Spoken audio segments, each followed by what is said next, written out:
Soplo gastado.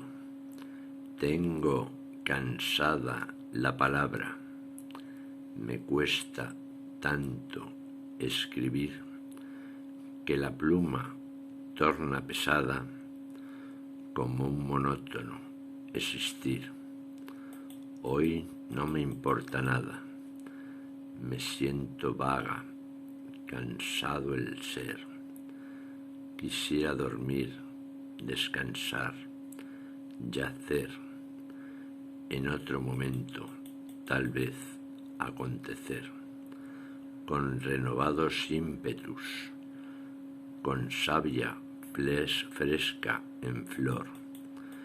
Y será tu mirada mi despertar, y será tu sed de ti mi vergel, y me desharé así de esta hiel, y anhelaré cada poro de tu piel, como renovado espíritu nuevo, y tú serás así mi renovación, la luz anunciada y esperada, el soplo de vida en que renacer.